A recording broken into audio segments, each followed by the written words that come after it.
Olá, estamos começando mais um programa Saúde em Foco e o assunto de hoje é diabetes, uma doença crônica que, segundo números mais recentes, atinge cerca de 13 milhões de brasileiros.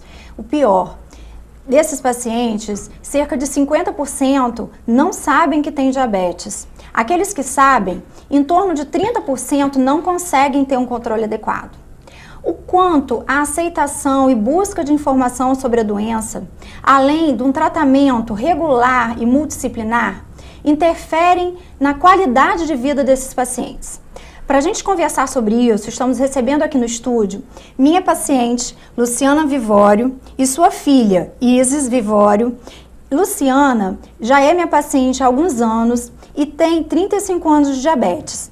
Luciana, Isis, primeiro eu queria muito agradecer vocês pela presença. E eu gostaria, Luciana, que a gente começasse com você me contando como que começou a sua doença, como que foi esse diagnóstico. Me conta, por favor.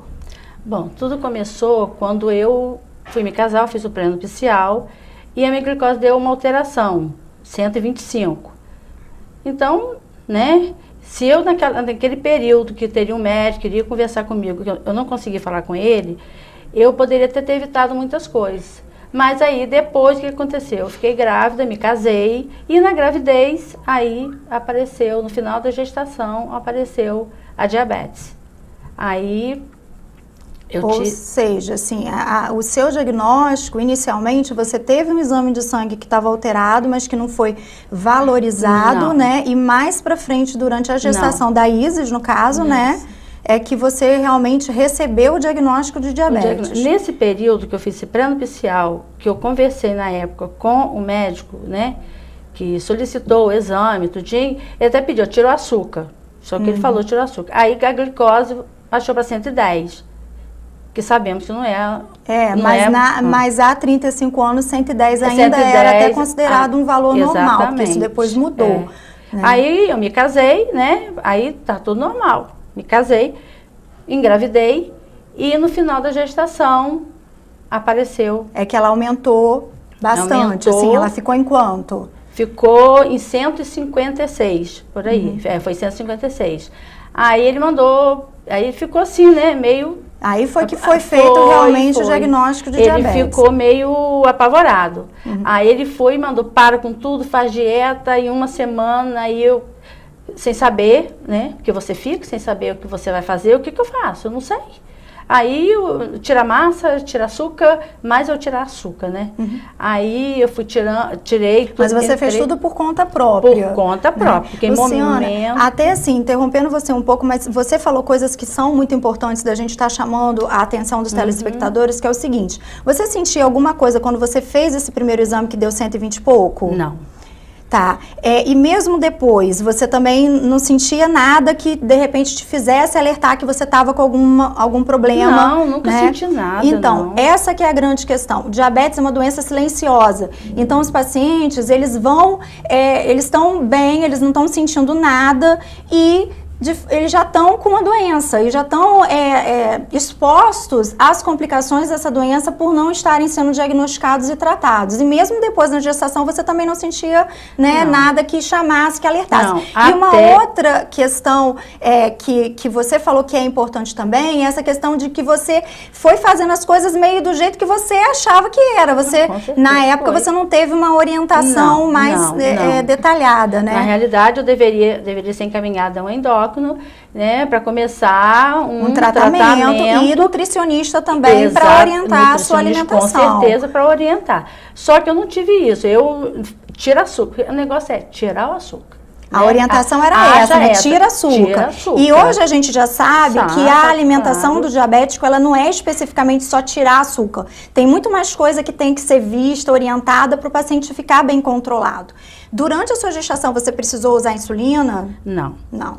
Em nenhuma das duas minhas gestações, porque eu tenho 2 filhas, né? Isso. Eu não tive que tomar insulina, não. Mas eu tive o sintoma na gestação. Foi a candidíase. Pois tá? é, olha só, outro alerta pra gente fazer. Às vezes, a mulher, ela só tem sintomas assim, é uma candidíase de repetição. Outra coisa também que vale a pena a pessoa ficar alerta é em relação a turvamento visual. Às vezes a pessoa tá com uma visão turva, tá achando que tá com algum problema de vista, eu tenho quinoftalmo e tal, e aí vai e descobre que tem diabetes. Então, o diabetes, ele às vezes, quando ele dá sinais indiretos, e isso dificulta um diagnóstico mais rápido, né? E aí você, então, na gestação, você ficou tendo candidíase. Candidíase. Então, ele passava creme. E eu usava creme e nada. E mais creme, nada. Aí, foi aí que ele pediu um exame de urina, que no exame de urina apareceu. Já apareceu a glicosíria. Aí, isso. Aí ele me pediu o de sangue. Aí o de sangue estava em 156. Aí foi aí que ele ficou apavorado, tirou o açúcar, e aí eu comecei, chegando em casa, tipo assim, o que eu faço? Mas o final de gestação, ela transcorreu bem? Aí, Isis nasceu bem? Como foi? Aí o que aconteceu? Uma semana certinho, a data eu não esqueço, foi 31 de julho. A minha filha teria que nascer 4 de setembro. A partir de 4 de setembro, 4 de agosto, estourou a bolsa d'água. Eu entrei em trabalho de parto. Então, foi assim um momento muito, eu não sei nem explicar, sabe? Foi uma situação mesmo muito complicada. Que mexeu muito com você, né? Mexeu muito Mas aí ela teve parto normal? Foi parto normal? Eu sempre digo à minha filha que ela é muito guerreira. E ela foi guerreira desde da gestação dela. Porque quando descobri, eu ainda, né, eu perdi meu líquido amniótico todo. E eu sentada, no hospital, que minha irmã imediatamente me levou e meu marido, o médico querendo dar remédio para segurar a gestação. Eu não tinha líquido mais. E a minha filha, aí na madrugada, aí foi entrando em trabalho de parto, sem dor, claro, né? No outro dia que meu obstetra chegou, que ele foi fazer a cesárea quase 1h da tarde. Ela foi direta para a incubadora, ficou lá. Eu não vi minha filha de imediato, mas graças a Deus, depois acabou tudo bem. Fiquei uma semana no hospital, né? Tá ela aí, né? Grandona, já te deu neto. Já me deu neto. E aí, eu acho que como você passou por tudo isso numa situação de gestação, vale a pena alertar que existe um tipo de diabetes que é o diabetes gestacional. Não foi seu caso. Você já tinha diabetes, só que não tinha sido diagnosticado. E você desenvolveu, na verdade, né? Você não desenvolveu diabetes durante a gestação. A sua glicemia ficou mais descontrolada durante a gestação e a gente sabe que isso pode realmente acontecer com quem já tem diabetes antes de engravidar. É diferente do diabetes gestacional, em que a mulher ela desenvolve diabetes, a glicemia dela fica elevada durante a gestação. Isso também exige que a paciente seja tratada, porque senão há complicações para a gestante e para o bebê, mas depois que o bebê nasce, a glicemia ela volta para o normal. Mas vale uma informação que é muito importante. Essas mulheres, elas ficam com um risco maior de mais à frente, daí a alguns anos, desenvolverem diabetes. Por isso elas precisam ser acompanhadas. Esses bebês, eles também têm um risco maior de, na idade adulta, terem tanto obesidade como diabetes. Então é muito importante que esse grupo de pacientes seja acompanhado. A gente vai dar um pequeno intervalo, mas voltamos já para falar sobre o dia a dia do paciente diabético. Não saia daí!